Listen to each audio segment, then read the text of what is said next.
निका छौ क्या गर्दछौ? स्वागत छ तपाईहरुलाई मेरो युट्युब च्यानलमा।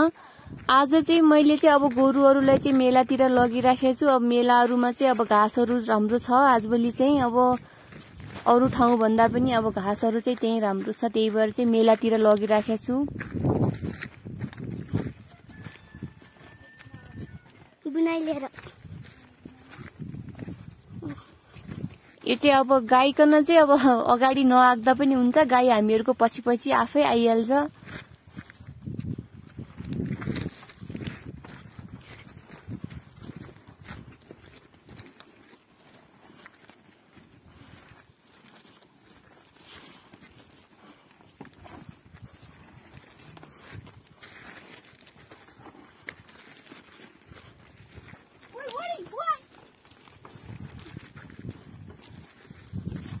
ए जोब त दुःख दिँदैछ रे दिदी। अब हिउँदको बेला चाहिँ चारैतिर चाहिँ पुरा सुक्खा देखिरहेछ, खडी देखिराखेछ पुरा। अब हिउँहरु परेको कारणले चाहिँ अब डाँडा काँडाहरु मात्र सेता देखिराखेछन्, अरु सबैतिर सुकेर सबै खडी मात्र देखिराखेछ।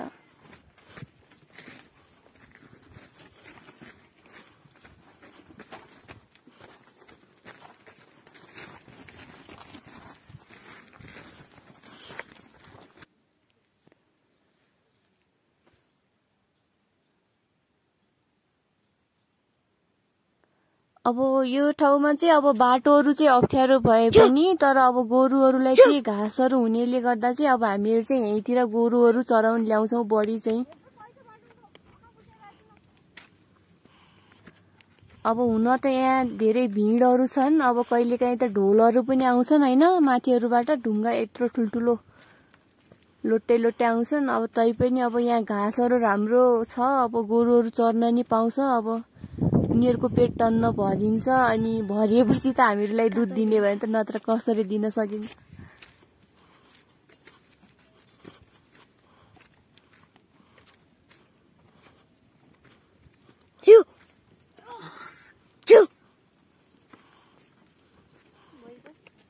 भयो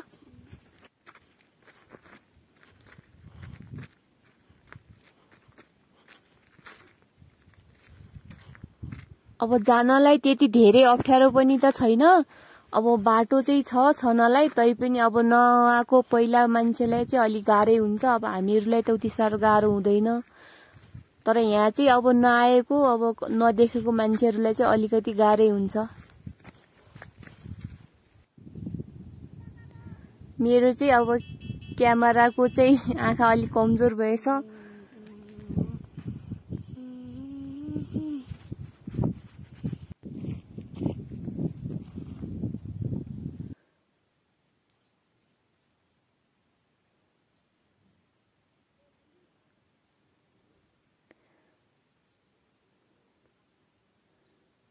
यो डाँडा काँडाहरु देखेर चाहिँ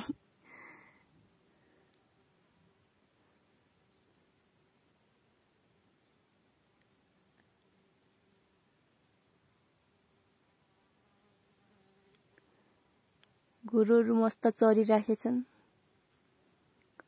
अरु ठाउँमा चाहिँ यस्तोरी चर्दैनन्, हिँडै गर्छन्। त्यही भएर चाहिँ अब यही ल्याउँछौं हामीहरु चराउनलाई चाहिँ। यो ठाउँमा चाहिँ अब एकनासले चर्ने र शान्त रहने भएर कहीँ नहिँड्ने, अब यताउता जाँदैनन्, एकै ठाउँमा अब घाँसहरु पाउँछन्। त्यही भएर चाहिँ यही ल्याउँछु म चाहिँ धेरै जसो।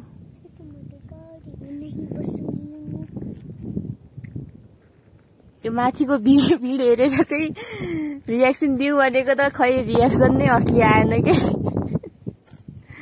सधैँ देखेर होला तर खै रियाक्सनै आएन अनुहारमा चाहिँ, असली रियाक्सनै आएन। खै कसरी दिने भनेर। अब त्यही भएर चाहिँ मैले चाहिँ बहिनीलाई खोइ रियाक्सन देऊ त तिमी भनेको त लाज लाग्छ गरे। देऊ के देऊ भनेको त ल हुन्छ है, म प्र्याक्टिस गर्छु रे के पहिला।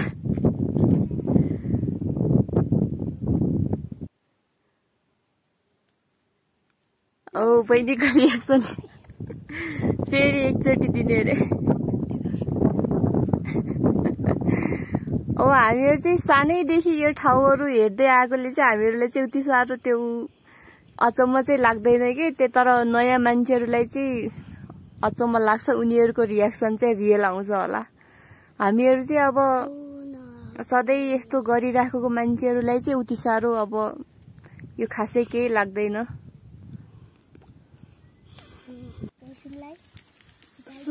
मेरो मोबाइलको चाहिँ अब आँखा चाहिँ अलिक कमजोर भएछ। आँखा बनाउनलाई चाहिँ अलिकति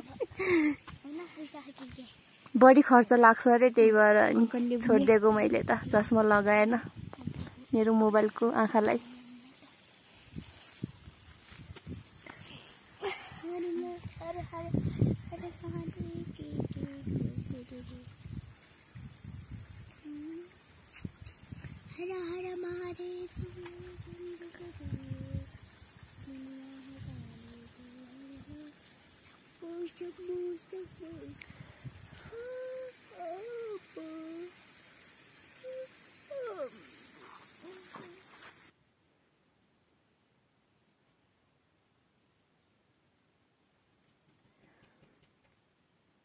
पुरा गोरुहरू चाहिँ आफ्नै धुनमा माथि माथि चढ्दै हिँडिहाले। अब हामीहरू पनि अब घरतिर जाने बेला भयो होला भनेर सोचिरहेको थियो त झन् आफै बाटो लागिरहेछन् गोरु त हामीहरू भन्दा अगाडि। आज त हाक्नै परेन, पुरा पेट टन्न छ। उनीहरू त आफै हिँडिहाल्यो अगाडि अगाडि आज।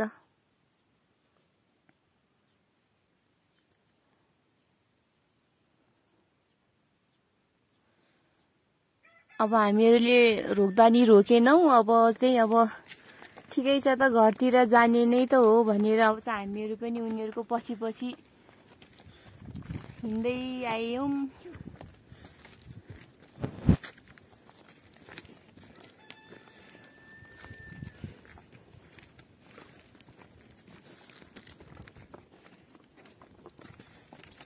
मैले चाहिँ अब अलिकति चाहिँ अब दाउराहरू बनाएको थिएँ, त्यहाँ सुको दाउराहरू भेटेर अनि त्यही बोकेर आएर छु। बहिनीले चाहिँ अब गोरुहरू लगाउने भने सोचिरहेको थियौँ त, तर आज गोरु लगाउनै परेन। गोरुहरू त आफै आइरहेछन् घर। अब पेट टन्न भयो, अब घरतिर जाने बेला भयो भनेर उनीहरू चाहिँ आफै हिँडिरहेछन्। हामीहरू लगाउनै परेन।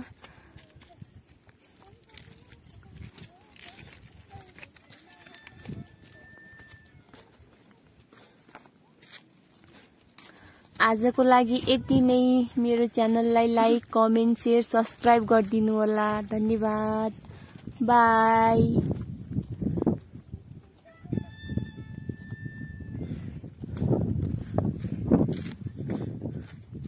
माछीमा नहे बुइने आजलाई चटने, माछीमा नहे पकडाइको बजराइको मटिके सकिन्न, शुक्रबारको दिन बहिनी माछीमा नहे बुइने